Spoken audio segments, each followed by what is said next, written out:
During the last Warhammer reveal, when we got the roadmap for the rest of the year, we learned that the last models for any army that we would really be getting is for the Blood Angels. Although they've gotten their main box, they haven't gotten a lot of the separate elements that you could pick up to upgrade any of your armies or add to your existing Blood Angels force. Well, we have some good news because those are finally going up for pre-order, and today we're going to take a look at all of those, as well as some other pre-orders, including some book announcements and a new mini of the month. But I'm HoodGuard, and this is your Monday Warhammer wrap-up.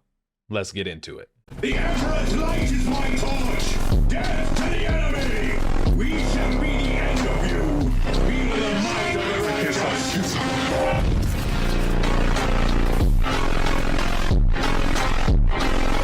For the Emperor!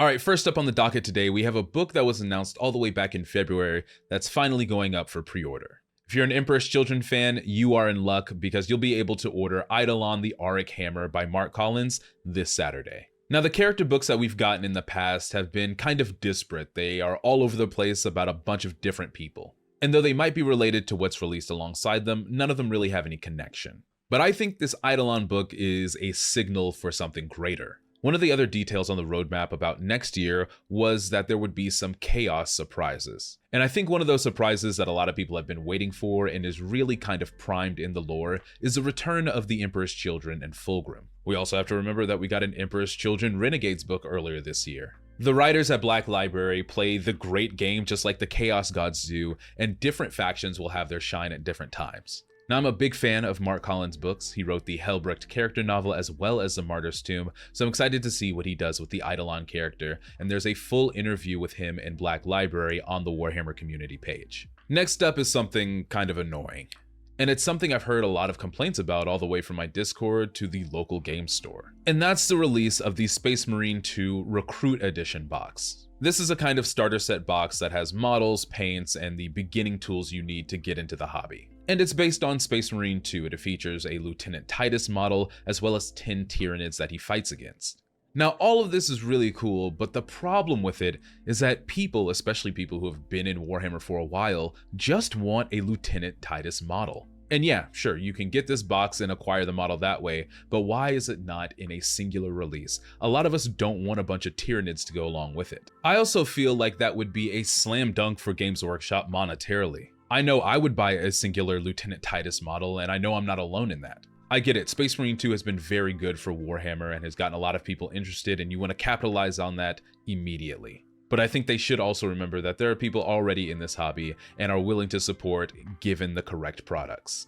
Alright, so some surprise news that I was really interested that came out this week is the announcement of some more animations. First, we are getting a new Hammer and Bolter episode, but it's going to be a little bit different than the ones that are already up. This one, instead of being 2D animation, is going to follow the kind of 3D style of Pariah Nexus and the Ties. This episode is titled Return to Cadia and follows a pilgrim guardsman trying to pay respects to his homeworld. I think that this is the correct thing for them to do. I think the Ties really got a lot of eyeballs on Warhammer TV, and they need to start producing. Give people something that they're familiar with that's been popular, and then ease them into everything else.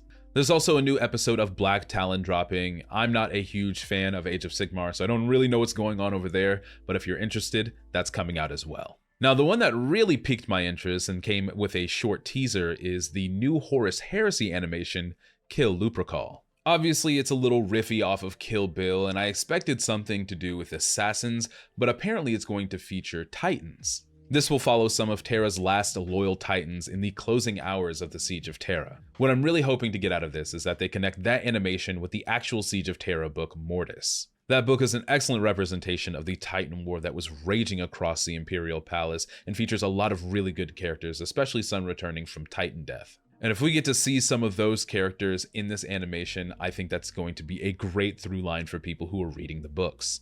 And also, we get to see some traitors get stepped on by Titans, and nothing can beat that. Alright, now we come to the big singular Blood Angels release. I feel like more people have been waiting on this rather than the box that was just released for them. So let's go over everything that's coming out in this Saturday's pre-order. First is the Blood Angels Codex Supplemental. It'll come in its regular hardback edition as well as a collector's edition, and will feature all the rules for Blood Angels and some lore tidbits. As far as models go, they took all the special ones from the box and have split them up individually.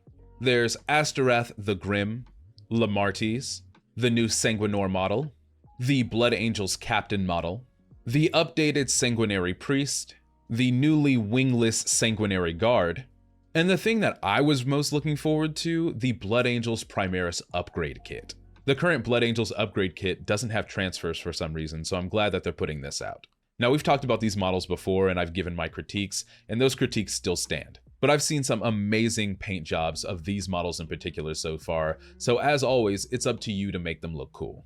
There are a couple more singular models coming out this Saturday, but they're not Blood Angels. We have the Sisters of Battle Canoness with Jump Pack, and I think I'm going to get this model purely because it has a lot of different assembly options.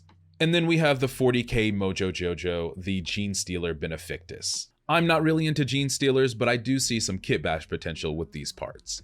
Alright, before we head out today, there are just a couple of things that you need to be aware of. First is that this is the last day of September, so that means tomorrow starts Orktober. And with Orktober comes a new orc-themed White Dwarf. It's going to be packed with orc lore and some narrative campaign stuff specifically for the boys. That won't release this Saturday, but will be up for pre-order. And lastly is the new mini of the month that was just announced today. Normally they switch back and forth between 40k and Age of Sigmar, but it's double Sigmar this time, and we're getting a Chaos Warrior. Those will be available to pick up for free from any Games Workshop store, so make sure to get yours. Alright, that's going to about do it for today, my friends. Make sure to leave any questions you might have in the comments below. Leave a like, hit that subscribe button, and I'll see you all in the next one.